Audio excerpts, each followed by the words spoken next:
اعوذ باللہ من الشیطان الرجیم بسم اللہ الرحمن الرحیم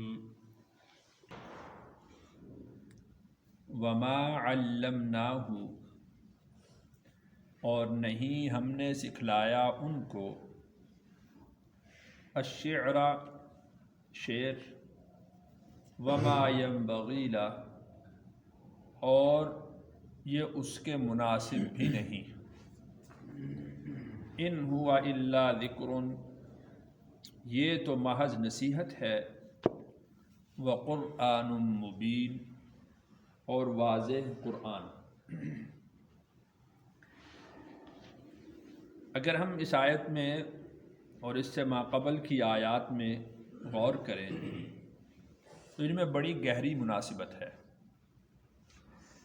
دیکھیں کہ اس سے پہلے اللہ تعالیٰ نے ارشاد فرمایا تھا آیت نمبر 65 میں کہ الیوم نختم علی افواہہم، آج کے دن ہم کافروں کے منہوں پر مہر لگا دیں گے۔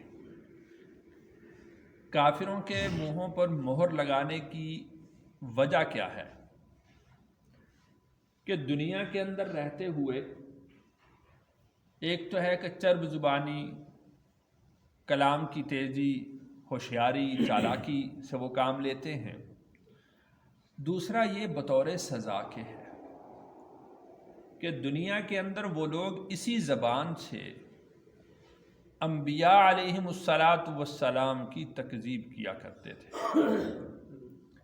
اور اسی زبان سے وہ یہ کہا کرتے تھے کہ نعوذ باللہ رسول اکرم صلی اللہ علیہ وسلم کے خلاف وہ یہ بات کیا کرتے تھے کہ یہ پہلوں کی کہانیاں اور قصے ہمیں سناتا ہے۔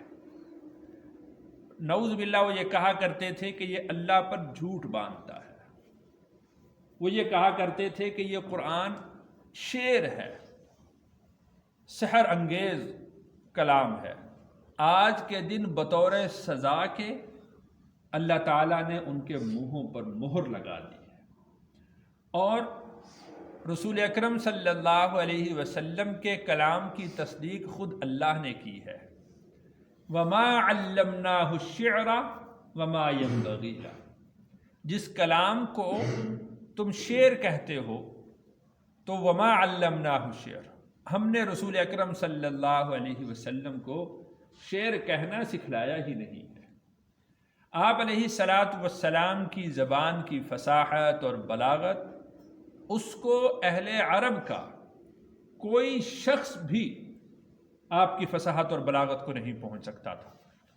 آپ کے کلام کی سنجیدگی کو، آپ کے کلام کی حکمت کو، آپ کے کلام کی دانائی کو، آپ کے کلام کی گہرائی کو اہل عرب میں سے کوئی کتنا ہی فصیح اور بلیغ ہو وہ نہیں پہنچ سکتا تھا۔ لیکن اس کے باوجود بھی اللہ نے رسول اللہ صلی اللہ علیہ وسلم کو شعر کہنا نہیں سکھلایا۔ آپ علیہ السلام نے اپنی زندگی مبارک میں چند جملے بولے ہیں جن کو بعد کے شعراء نے کہا ہے کہ یہ شعر کے وزن پر پورے اترتے ہیں، ورنہ آپ علیہ السلام نے ساری زندگی میں کوئی شعر نہیں کہا۔ اور یہ بات یاد رکھیں، عام لوگوں کا شعر کہنا یہ ان کا وصف ہوتا ہے، اور نبی کا شعر کہنا، شعر نہ کہنا، یہ وصف ہوتا ہے۔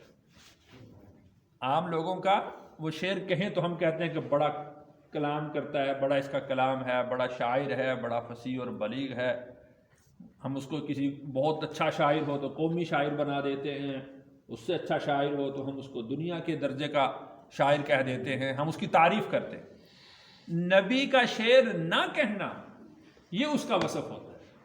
تو اللہ تعالیٰ نے ارشاد فرمایا کہ وما علمناہ الشعر وما ينبغی لہ، ہم نے رسول اکرم صلی اللہ علیہ وسلم کو شعر کہنا سکھلایا ہی نہیں۔ اور یہ اس وجہ سے بھی کہ شعر کہنا آپ کے مناسب نہیں ہے، اس لیے کہ اللہ تعالیٰ نے سورۃ شعراء میں ارشاد فرمایا کہ وَالشُّعَرَاءُ يَتَّبِعُهُمُ الْغَاوُونَ أَلَمْ تَرَ أَنَّهُمْ فِي كُلِّ وَادٍ يَهِيمُونَ، کہ جو شاعر لوگ ہوتے ہیں یہ کبھی اس وادی میں بھٹکتے ہیں، کبھی اس وادی میں بھٹکتے ہیں، اور شعراء کی پیروی کرنے والے وہ گمراہ لوگ ہوتے ہیں۔ جب قرآن نے اصولی طور پر یہ بات کہہ دی ہے تو پھر نبی کا شعر کہنا مناسب نہیں تھا، اس لیے اللہ نے ارشاد فرمایا وما ينبغي له، یہ نبی کے مناسب ہے ہی نہیں۔ نبی کا مناسب کیا ہے؟ ان هو الا ذکر وقرآن مبین، نبی کے مناسب یہ ہے کہ وہ اپنی قوم کو نصیحت کرے، اور یہ قرآن یہ تو نصیحت ہی نصیحت ہے، اور جو کلام بولتے ہیں، جو بات آپ کہتے ہیں، وہ قرآن مبین، وہ تو صریح قرآن ہوتا ہے، اس میں کوئی شعر نہیں ہوتا۔ لینذر، تاکہ وہ ڈرائیں، من کان حیا، جو شخص بھی زندہ ہو، جس میں بھی روح ہے، جو بھی ذی روح شخص ہے، آپ اس کو اس کلام کے ذریعے سے ڈرائیں۔ وَيَحِقَّ الْقَوْلُ، اور ثابت ہو جائے بات، عَلَى الْكَافِرِينَ، کافروں پر۔ روایات میں آتا ہے کہ رسول اکرم صلی اللہ علیہ وسلم نے ارشاد فرمایا کہ اللہ تعالیٰ نے اس کائنات کو بنانے سے 50,000 سال قبل اس کائنات کی پوری تقدیر لوح محفوظ میں لکھ دی تھی۔ کس کس نے پیدا ہونا ہے، اس کی عمر کتنی ہوگی، وہ رزق کتنا کھائے گا، وہ ہدایت والے کام کرے گا، وہ گمراہی والے کام کرے گا، اس کا انجام اور اس کا ٹھکانہ کیا ہوگا، اور یہ سارا کا سارا اللہ تعالیٰ نے اپنے علم غیب کے ذریعے سے اس میں درج کر دیا تھا۔ اب جو کافر وہ اللہ کی بات نہیں مانتے، اللہ کے کلام کو تسلیم نہیں کرتے، اس کو اللہ ارشاد فرماتے ہیں کہ وَيَحِقَّ الْقَوْلُ عَلَى الْكَافِرِينَ، جو بات اللہ نے درج کر دی تھی وہ بات اب ان کے اعمال کی وجہ سے ان پر سچی ہو رہی ہے، صادق ہو رہی ہے کہ یہ لوگ اللہ کے کلام کی تصدیق نہیں کریں گے، یہ کفر کی حالت میں جئیں گے اور کفر کی حالت میں ہی مریں گے۔ اسی وجہ سے بہت سارے لوگ اس طرح کے ہیں کہ ساری زندگی حالت کفر میں رہتے ہیں، زندگی کے آخری لمحات میں اللہ تعالیٰ ان کو ہدایت دے دیتے ہیں اور وہ حالت ایمان پہ پڑتے ہیں۔ اور اسی وجہ سے ایک شخص ایسا ہے کہ ساری زندگی اس کا شمار اہل ایمان میں ہوتا ہے، لیکن مرتے وقت وہ اسلام سے پھر جاتا ہے، ایمان سے پھر جاتا ہے، وہ کلمہ کفر کہہ دیتا ہے۔ تو اللہ نے جو تقدیر میں لکھ دیا ہے اس کے مطابق اس کا فیصلہ ہوگا۔ اولم یروا، کیا انہوں نے دیکھا نہیں، انا خلقنا لہم، بے شک ہم نے بنایا ان کے لیے، مما عملت ایدینا، جو کام کیے ہمارے ہاتھ نے، انعامن، جانور، فہم لہا مالکون، اور یہ ان جانوروں کے مالک ہوتے ہیں۔ کیا انہوں نے دیکھا نہیں کہ ہم نے بنائے جانور، ہم نے بنائے چوپائے، ہم نے بنائی سواریاں، ہم نے بنائے وہ جانور کہ جن کو یہ کھاتے ہیں، تو یہ اب اللہ تعالیٰ نے ان کو اب ان کا مالک بنا دیا ہے۔ اگر انسان تھوڑا سا غور و فکر کرے تو چند ایک جانوروں کے سوا سب کے سب جانور انسان سے طاقت میں بڑھ کر ہیں، قد میں بڑھ کر ہیں، صلاحیتوں میں بڑھ کر ہیں، ان کی قوت، ان کا زور وہ انسان سے زیادہ ہے، لیکن کس نے ان کے لیے مسخر کیا؟ اللہ نے۔ اب اونٹ کو دیکھ لیں، گھوڑے کو دیکھ لیں، ہاتھی کو دیکھ لیں، کتنے ہی جانور ایسے ہیں کہ جو اللہ تعالیٰ نے انسان کے لیے مسخر کر دیے ہیں۔ اگر انسان اپنی طاقت سے ان کو روکنا چاہے تو انسان ان کو روک نہیں سکتا۔ وَذَلَّلْنَا لَهُمْ، اللہ ارشاد فرماتے ہیں وَذَلَّلْنَا لَهُمْ، اور ہم نے تابع کر دیا ان جانوروں کو ان کے، فَمِنْهَا رُكُوبُهُمْ، پھر ان میں سے کچھ جانور ایسے ہیں کہ جن پر یہ سوار ہوتے ہیں، وَمِنْهَا يَأْكُلُونَ، اور کچھ جانور ان میں سے ایسے ہیں کہ جن کو یہ کھاتے ہیں۔ بہت سارے جانور ایسے ہیں کہ جو سواری کے قابل ہیں اور کھانے کے قابل نہیں، اور بہت سارے جانور ایسے ہیں جو کھانے کے قابل ہیں، سواری کے قابل نہیں، اور کچھ جانور ایسے بھی ہیں کہ جو سواری کے بھی قابل ہیں اور کھانے کے بھی قابل ہیں۔ وَلَهُمْ فِيهَا مَنَافِعُ وَمَشَارِبُ، اور ان کے لیے اس میں بہت سے منافع ہیں اور پینے کی گھاٹ۔ افلا یشکرون، کیا وہ اس بات پر شکر نہیں کرتے؟ ایک جگہ پر اللہ تعالیٰ نے ارشاد فرمایا کہ اللہ تعالیٰ نے ان جانوروں کو تمہارے لیے مسخر کر دیا ہے، ان جانوروں کے ذریعہ سے تم اپنے سامان کو ایک شہر سے دوسرے شہر میں آسانی کے ساتھ منتقل کر لیتے ہو، اور اگر اللہ ان جانوروں کو پیدا نہ کرتے اور تمہارے تابع نہ کرتے تو تم اپنے سامان تجارت کو یا گھریلو سامان کو ایک جگہ سے دوسری جگہ میں بہت مشکل سے وہ منتقل کر سکتے. تو اللہ نے انسانوں کے لیے اس میں بہت سارے فوائد رکھے ہیں. اور پینے کی گھاٹ، آپ اس بات کو جانتے ہیں کہ اہل عرب وہ اونٹ کو پانی پلا لیا کرتے تھے، اور اونٹ میں اللہ نے یہ صلاحیت رکھی ہے کہ وہ 7 دن 8 دن کا پانی اپنے اندر سٹور کر سکتا ہے. اور جب صحرا میں سفر کیا کرتے تھے اور کہیں پر پانی دستیاب نہیں ہوتا تھا، اونٹ کو ذبح کرتے تھے اور اس کے وہ جو پانی جس میں سٹور کیا ہوتا تھا اس پانی کو وہ استعمال کر لیا کرتے تھے. تو کھانے کا بھی انتظام اللہ نے ان جانوروں میں تمہارے لیے کر دیا ہے، پینے کا انتظام بھی اللہ نے تمہارے لیے ان جانوروں میں کر دیا ہے، سواری کا انتظام تمہارے لیے کر دیا ہے. کیا کچھ اللہ نے تمہارے لیے مسخر نہیں کیا؟ پھر آگے اللہ ارشاد فرماتے ہیں افلا یشکرون، کیا پھر بھی یہ شکر گزار نہیں ہوتے کہ یہ ساری چیزیں اللہ نے انسان کے لیے بنائی ہیں اور انسان کو اللہ نے اپنے لیے بنایا ہے، تو انسان ان چیزوں کے تابع ہو گیا ہے اور اللہ کو چھوڑ دیا اس نے.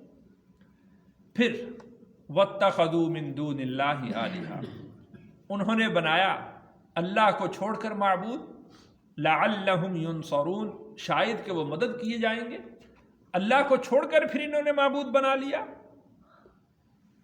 اور یہ اس بات کو دیکھ چکے ہیں کہ لا يستطيعون نصرهم، کہ وہ ان کی مدد کرنے پر قادر نہیں ہیں. جیسا کہ مکہ کے اندر قحط آ گیا، وہ لوگ مردار کھانے پر مجبور ہو گئے اور ایک دوسرے سے چیزیں چھین کر کھانے پر مجبور ہو گئے. قحط جب بڑھ گیا تو اس قحط کی وجہ سے غلہ ختم ہو گیا. پھر یہی مکہ کے مشرک یہی رسول اکرم صلی اللہ علیہ وسلم کے پاس گئے تھے کہ آپ ہمیں کچھ غلہ دے دیں. تو رسول اللہ صلی اللہ علیہ وسلم نے ان کے لیے تجارت کی بھی اجازت دی اور ان کے لیے غلہ بھی بھیجا. تو ان کو دیکھنا چاہیے کہ 360 بت تو ان کی ملکیت میں ہیں، وہ 360 بت ان کی مدد کیوں نہیں کر رہے؟ اب مصیبت جو آن پڑی ہے قحط کی، تو اب وہ 360 بتوں سے کہیں نا. اب وہ دیکھ چکے ہیں کہ لا یستطیعون نصرہم، کہ وہ ان کی مدد کرنے پر قادر نہیں ہے. وہم لہم جند محضرون، اور وہ ان کے لیے ایک لشکر ہے جس کے سامنے حاضر کیے جا رہے ہیں.